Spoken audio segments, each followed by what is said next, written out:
तो हेलो बच्चों, कैसे हो आप लोग। देखो, आज का जो लेक्चर है वो बहुत ही स्पेशल होने वाला है।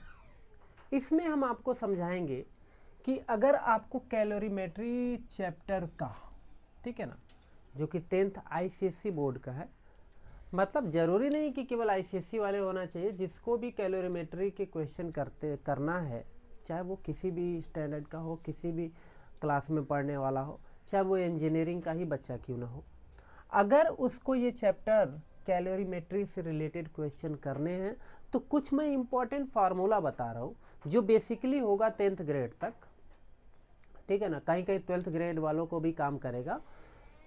उनको कुछ इम्पॉर्टेंट फार्मूला यहाँ पे बताऊंगा, वो फार्मूला अच्छे से आना चाहिए, तभी आप लोग इसके न्यूमेरिकल कर पाओगे। अगर नहीं पता रहेगा ये फार्मूला तो नहीं कर सकते।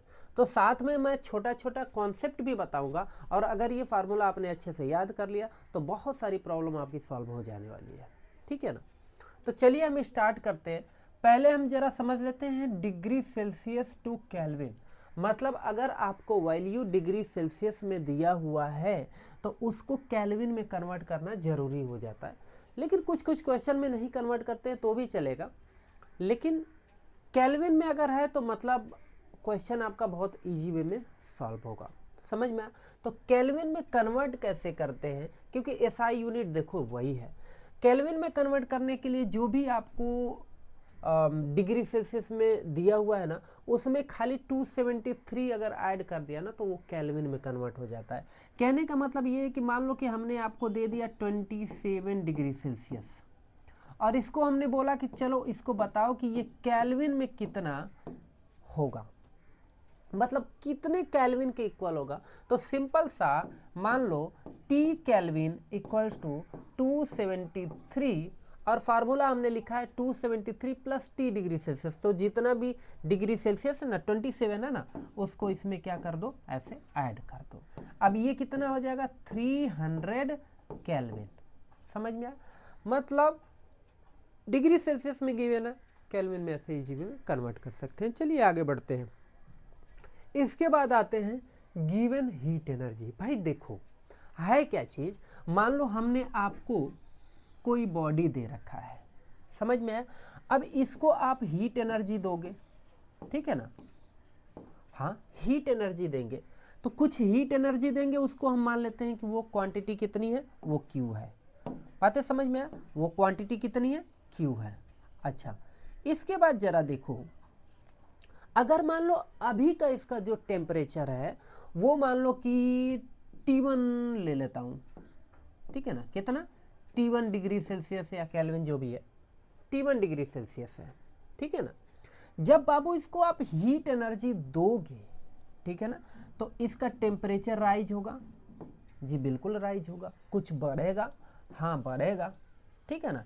ये T2 डिग्री सेल्सियस से मान लो कि ये T1 हो जाता है, ठीक है ना।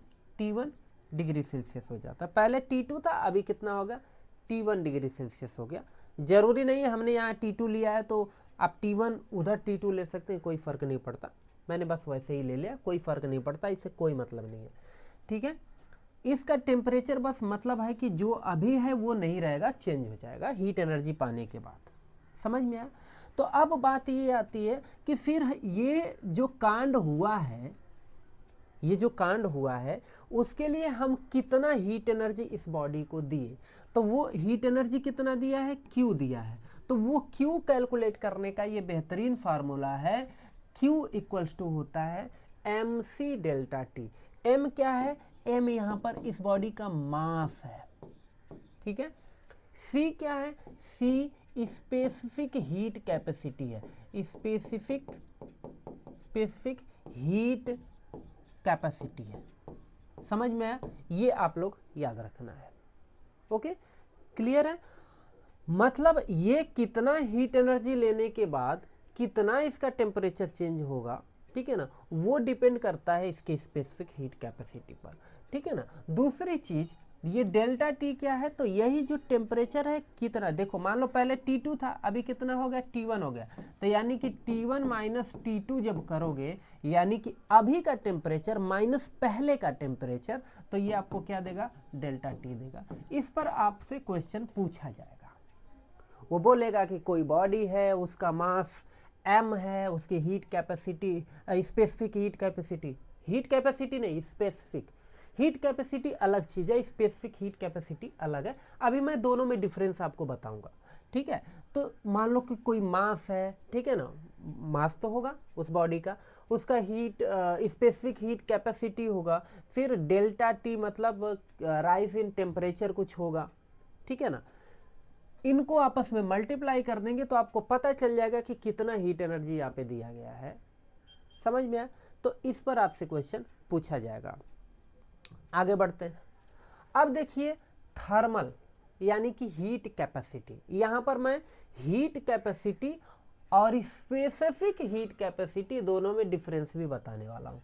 तो देखो है क्या चीज़ कि जो थर्मल या फिर हीट कैपेसिटी को सी डैश से रिप्रेजेंट करते हैं, उधर क्या था, स्मॉल सी था, specific heat capacity small C था, लेकिन यहाँ पर ये क्या रहेगा, कैपिटल सी रहेगा। तो किसी भी बॉडी का हीट कैपेसिटी कितना होता है या फिर थर्मल कैपेसिटी कितना होता है, वो होता है Q बाई डेल्टा टी, यानी कि कितना अमाउंट में आपने हीट एनर्जी उसको दिया है, ओके, यानी कि रिक्वायरमेंट रहा है, और टेम्परेचर कितना राइज हुआ, समझ में आया। सिंपल सा मतलब है, ये कोई मास है, ठीक है ना, ये कोई मास है, मुझे नहीं पता है कितना मास है, कुछ भी हो सकता है, इसको हमने कितना हीट एनर्जी दिया है, ठीक है ना। तो जो हीट एनर्जी आपने दिया है, वो हीट एनर्जी पाने के बाद इसका टेम्परेचर कितना राइज हो गया है, यानी कि पहले मान लो था T1, अभी हो गया T2, तो यानी कि T2 माइनस T1, ये आपका डेल्टा टी है। बातें समझ में आए, बाकी मास गिवन रहेगा ही, ठीक है ना। तो मास का यहाँ पे काम भी नहीं है, खाली हीट एनर्जी आपको चाहिए। हीट एनर्जी कितना आपने दिया है वो हीट एनर्जी होना चाहिए, डिवाइडेड बाय डेल्टा टी कर देंगे, आपको क्या मिल जाएगा, हीट कैपेसिटी। लेकिन बात ये है कि हीट कैपेसिटी और स्पेसिफिक हीट कैपेसिटी में क्या डिफरेंट है, ठीक है ना। हीट कैपेसिटी और थोड़ा हमने शॉर्ट में लिखा है, आप लोग समझ लेंगे, शॉर्ट में बता रहा हूं इसको, दोनों में डिफरेंस क्या है। देखो हीट कैपेसिटी में क्या होता है ना, कि मान लो हमने कोई मास ले लिया, ठीक है ना, ये हमने कोई मास ले लिया, ये मास आपका 1 ग्राम 2 ग्राम 3 ग्राम 100 ग्राम, ठीक है ना, इनमें से कुछ भी हो सकता है, 1 kg 2 kg 50 kg कुछ भी हो सकता है, समझ में आया, बातें ध्यान से समझना, ओके। और जब आप इसको हीट एनर्जी दोगे तो इसका टेम्परेचर क्या होगा, राइज होगा। तो अभी मान लो कि इसका टेम्परेचर 15 डिग्री सेल्सियस है, मान लो अभी कितना है, 15 डिग्री सेल्सियस। मैंने जितना हीट एनर्जी इसको दिया है, ठीक है ना, उस हीट एनर्जी में खाली इसका टेम्परेचर 15 डिग्री सेल्सियस से कितना हो जाना चाहिए, 16 डिग्री सेल्सियस होना चाहिए। मतलब 1 डिग्री सेल्सियस टेम्परेचर राइज करने के लिए जितना भी आपको हीट एनर्जी देने की जरूरत पड़ी ना, उसको हम कहते हैं हीट कैपेसिटी, यानी कि C डैश, समझ में आया, उसको हम कहते हैं, मतलब जितना भी हीट एनर्जी देने के बाद उसका 1 डिग्री सेल्सियस टेम्परेचर राइज हो गया, वो क्या है, वो हो गया हीट कैपेसिटी। लेकिन स्पेसिफिक हीट कैपेसिटी में क्या है, यही जो मास हम यहाँ पे ले रहे हैं ना, m, ठीक है ना, m या तो 1 ग्राम होना चाहिए या फिर 1 kg होना चाहिए, इसके अलावा कुछ नहीं, समझ में आया, या तो 1 ग्राम होना चाहिए या फिर 1 kg होना चाहिए। जितना भी हीट एनर्जी देने के बाद इसका जो टेम्परेचर है वो 1 डिग्री सेल्सियस राइज हो रहा है, मान लो 15 डिग्री सेल्सियस है, हो गया 16 डिग्री सेल्सियस, ठीक है ना, उसको हम कहते हैं C, यानी कि स्पेसिफिक हीट कैपेसिटी। मतलब कुल मिला जुला के दोनों में बात वही है, बस है क्या चीज, यहाँ पर आपका मास कुछ भी हो सकता है, हाँ 1 ग्राम 2 ग्राम 3 ग्राम 100 ग्राम कुछ भी हो सकता है, लेकिन इसमें मास कुछ भी नहीं हो सकता है। इसमें मास या तो 1 ग्राम होगा या फिर 1 केजी होना चाहिए। बातें समझ में आया? अब बढ़ते हैं आगे। तो भैया रिलेशन क्या होगा किसके बिटवीन, स्पेसिफिक हीट कैपेसिटी यानी कि C और हीट कैपेसिटी यानी कि C डैश के बीच क्या रिलेशन होगा, इन्हीं दोनों के बीच मैं रिलेशन आपको बता रहा हूं, ठीक है। ये भी बेहतरीन फार्मूला है, C equals to C dash upon M होता है, ठीक है। यानी कि कोई बॉडी है, ठीक है ना, इस बॉडी का स्पेसिफिक हीट कैपेसिटी भी होगा, इस बॉडी का कुछ ना कुछ C डैश यानी कि हीट कैपेसिटी भी होगा, समझ में? तो इन दोनों में रिलेशन क्या है, यानी कि किसी बॉडी का स्पेसिफिक हीट कैपेसिटी और हीट कैपेसिटी के बीच क्या रिलेशन होता है, तो इसका मास तो आपको पता होगा ना जी, मास, ठीक है ना। तो C इक्वल्स टू यानी कि specific heat capacity equals to C dash upon M होता है, यानी कि मास होता है, ठीक है ना। इस पर बढ़िया बढ़िया क्वेश्चन आएंगे, आप लोग इस चीज को याद कर लीजिए, लिख लीजिए फार्मूले को। अब इसके बाद हम आपको बताने वाले हैं बड़ा इंपॉर्टेंट, जिस पर बड़े बड़े क्वेश्चन पूछे जाते हैं, एक ये, ठीक है। देखो रूल क्या कहता है, रूल कहता है कि जैसे मान लो कोई भी बॉडी है और वो कैसी बॉडी है, हॉट बॉडी है, ओके, और एक ऐसी बॉडी है जो कोल्ड बॉडी है, ठीक है ना। तो एक चीज जान लो कि heat energy travels from hot body to cold body always, ठीक है ना। मतलब हमेशा हॉट बॉडी से कोल्ड बॉडी की तरफ ही हीट एनर्जी ट्रेवल करता है, कभी भी कोल्ड बॉडी से हॉट बॉडी की तरफ ट्रेवल नहीं करता। हाँ करा सकते हैं, लेकिन उसके लिए बाबू आपको वर्क करना पड़ेगा, जैसे कि एसी है, रेफ्रिजरेटर है, इन सब में वर्क किया जाता है। जैसे घर में क्या है, घर में का टेम्परेचर जो हम जिस घर में है एसी लगा हुआ है अगर, तो रूम के अंदर टेम्परेचर बिल्कुल ठंडा होता है ना, मतलब हमें कोल्ड फील होता है। बाहर क्या होता है, बहुत गर्मी होती है, लेकिन बाहर से हालांकि होना क्या चाहिए, बाहर से हीट एनर्जी अंदर आना चाहिए, लेकिन अंदर से और वो बाहर की तरफ हीट एनर्जी को ट्रांसफ़र कर रहा है, इसलिए रूम के अंदर बिल्कुल ठंडा रहता है, बाहर क्या रहती है, गर्मी रहती है। तो उसमें वर्क किया जाता है, समझ में आया? ये आप कार्नाट इंजन वगैरह 12th ग्रेड में पढ़ोगे, ठीक है ना। हीट इंजन, कार्नाट इंजन जो रहेंगे वहाँ पर, हीट का जो चैप्टर है उसमें आप लोग पढ़ोगे, ठीक है ना। कंप्रेसर वगैरह पढ़ोगे, तो वो चीज़ अलग है। लेकिन नेचुरली अगर आप देखोगे तो बाबू जान लो कि हॉट बॉडी से हमेशा कोल्ड बॉडी, यहाँ पर मैं बॉय लिख दिया हूँ, वाह भैया वाह, ठीक है ना, हमेशा हॉट बॉडी से कोल्ड बॉडी की तरफ ही हीट एनर्जी ट्रेवल करता है। बातें समझ में?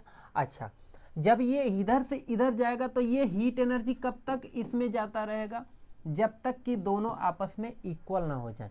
कहने का मतलब ये है कि ये मान लो नंबर 1 का छपरी, ये पढ़ने में बहुत अच्छा है, ठीक है ना, इन दोनों के बीच पहले तो नहीं जमेगा, ठीक है ना, क्योंकि ये भाई पढ़ाई लिखाई पर बहुत ध्यान दे रहा है, समझ में आया, और ये क्या है, नंबर 1 का छपरी है, ओके।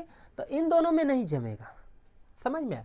लेकिन अगर ये भी थोड़ा बहुत अब चालू कर दे, क्या छपरीपन अगर चालू कर दे, तो सिंपल सी बात है, ये दोनों में क्या हो जाएगी, जम जाएगी, और दोनों आपस में बिल्कुल इक्वल हो जाएंगे, ठीक है ना। और इन दोनों में अब बिल्कुल बढ़िया सा बॉन्ड बन जाएगा, ठीक है ना। ये अपनी क्वालिटी इसको देगा, समझ में आया।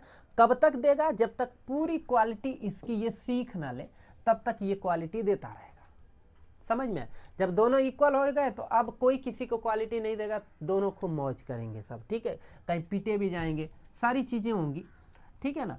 तो वैसे ही ये जो है हीट एनर्जी तब तक देता रहेगा जब तक कि दोनों का जो टेम्परेचर है ना वो बिल्कुल सेम नहीं हो जाता। जब सेम हो जाएंगे तो क्या होगा, तो ये इनमें हीट एनर्जी का अभी ट्रांसफर नहीं होगा। लेकिन एक चीज आप लोग देखोगे कि ये हॉट बॉडी है तो ये हीट एनर्जी अपनी इसको देगा ना, तो भाई सिंपल सी बात है, ये हॉट बॉडी से किधर ट्रैवल करेगा, किधर जाएगा, कोल्ड की तरफ जाएगा, मतलब पहले से थोड़ा सा ठंडा हो जाएगा। ठीक है, और ये कोल्ड बॉडी है, ये कोल्ड बॉडी है, तो इसका क्या होगा, ये पहले से थोड़ा सा गर्म हो जाएगा। समझ में? हाँ, ये पहले से थोड़ी सी ठंडी हो जाएगी, ये थोड़ा सा गर्म हो जाएगा, और ये दोनों आपस में टेम्परेचर क्या होगा, इक्वल होगा। मतलब कि अभी इसका टेम्परेचर मान लो T1 हो गया, अभी इसका टेम्परेचर मान लो T2 हो गया, तो दोनों T1 और T2 आपस में क्या होंगे, इक्वल होंगे। बातें समझ में? तो इसीलिए यहाँ पर लिखा हुआ आपको दिख रहा होगा, नोट करना है कुछ तो नोट कर लेना है आप लोग, ठीक है ना। इसीलिए यहाँ पर साफ साफ हमने लिखा है कि heat energy lost by the hot body is energy gained by the cold body. ठीक है ना, मतलब ये दोनों आपस में इक्वल होंगे।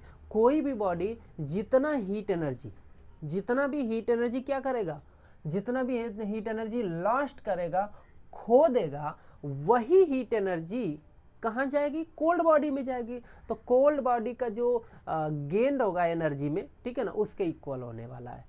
क्लियर है? तो यहाँ से फॉर्मूला बनता है M1C1 T1 into T1 minus T equals to M2 C2 into T minus T2। तो ये कैसे बनता है जरा समझो। मान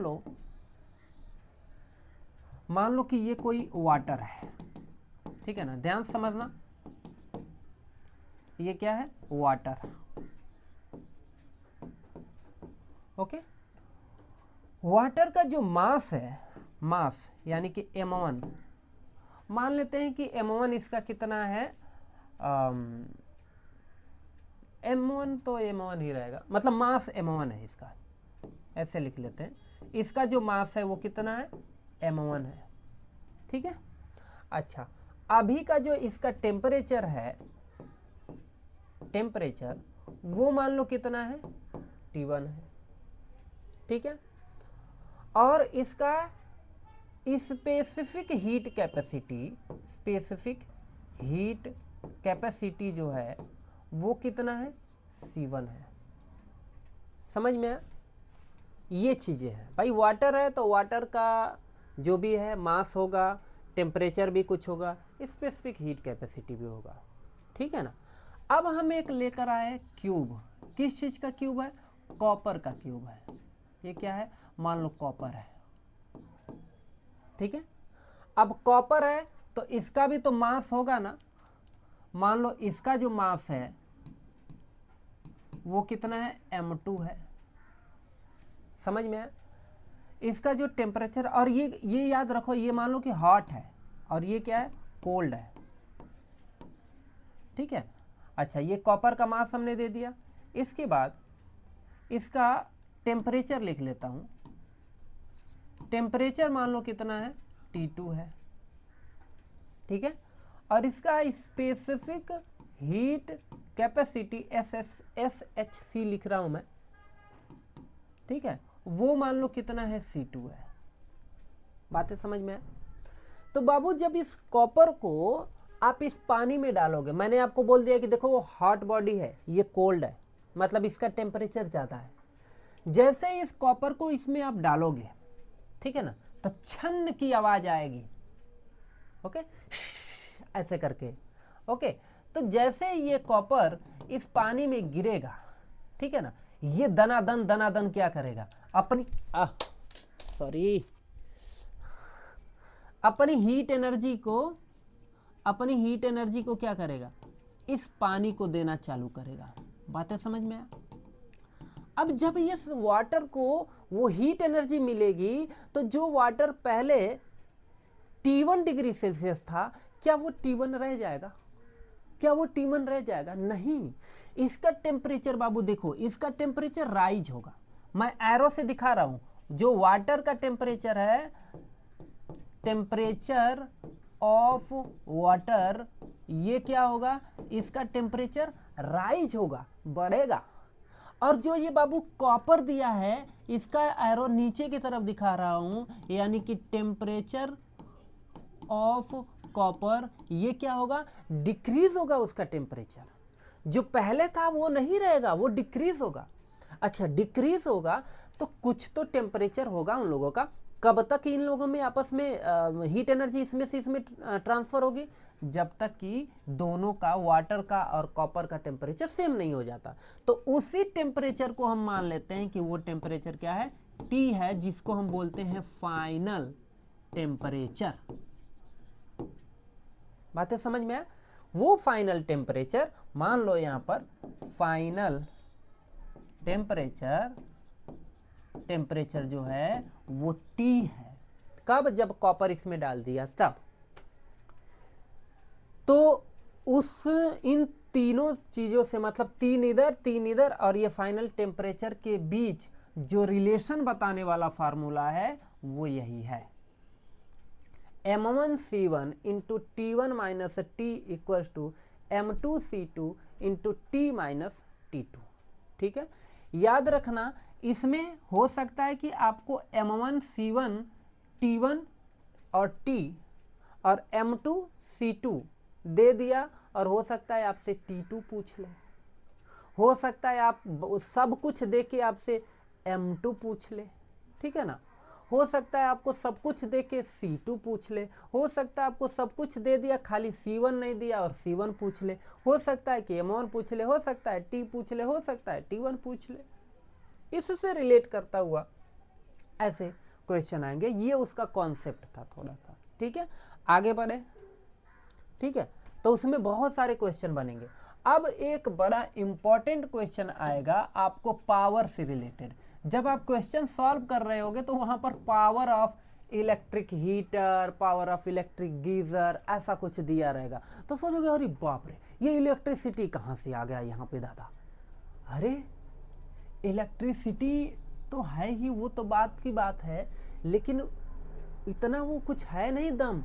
है क्या चीज? जैसे देखो, मैं आपसे कहूं, ठीक है, कि कोई ये हीटर है, ये क्या है, कोई हीटर है। ओके, तो हीटर सिंपल सी बात है, इलेक्ट्रिक करंट से चलता है। ठीक है ना, जब इलेक्ट्रिक करंट दिया जाता है तो ये किसी भी ऑब्जेक्ट को गर्म करता है। ठीक है, गर्म करेगा, इसका कुछ पावर भी होगा ही होगा। ठीक है ना, अब पावर जो होगा ये पावर गिवर रहेगा। ठीक है ना, तो उसके बीच और एनर्जी के बीच, यानी कि हीट एनर्जी के बीच कुछ रिलेशन होता है। यहां पर पावर इक्वल्स टू क्या लिखा है, पावर इक्वल्स टू W/T लिखा है। T क्या है, टाइम है ना। तो एक चीज जान लो कि ये मान लो कोई ऑब्जेक्ट है, उसको हम गर्म कर रहे हैं। ठीक है ना, इसको हम क्या कर रहे हैं, गर्म कर रहे हैं। तो जो ऑब्जेक्ट को गर्म कर रहे हो, जिस ऑब्जेक्ट को, उसको हीट एनर्जी दिया जा रहा है। ठीक है ना, तो ये हीटर जितना वर्क करेगा वो किसके इक्वल होगा, जितनी भी हीट एनर्जी इसको दे देगा, ठीक है ना, वो एक्चुअल में वो वर्क ही तो होगा ना। अरे ये W एक्चुअल में तुम्हारा एनर्जी है, एनर्जी। ठीक है ना, कहने का मतलब ये है कि मान लो ये स्टेयर है, ठीक है ना, आप इस पर चढ़ के जा रहे हो ऐसे। अब मैं आपसे पूछूं कि आपने कितना वर्क किया, ठीक है ना, तो भैया यहां से यहां तक जाने में जितनी एनर्जी आपने खर्च कर दी वही तो वर्क होगा ना, कि कुछ दूसरा होगा? बिल्कुल नहीं, वही। तो इसलिए इसी वर्क को हम एनर्जी भी लिख सकते हैं, और यही एनर्जी को हम Q/टाइम भी लिख सकते हैं, क्योंकि एनर्जी मतलब हीट एनर्जी, क्योंकि यहाँ पर हीट एनर्जी का काम हो रहा है। तो ये रिलेशन आप लोग जानते रहिए। तो यहाँ से एक फार्मूला और बन सकता है, P = Q/टाइम, ठीक है ना, और Q की जगह पे mc∆T/टाइम। अब जरा याद रखो, ये कई क्वेश्चन में हमने देखा है कि ये टाइम पूछता है, बाकी सब कुछ गिवन रहता है।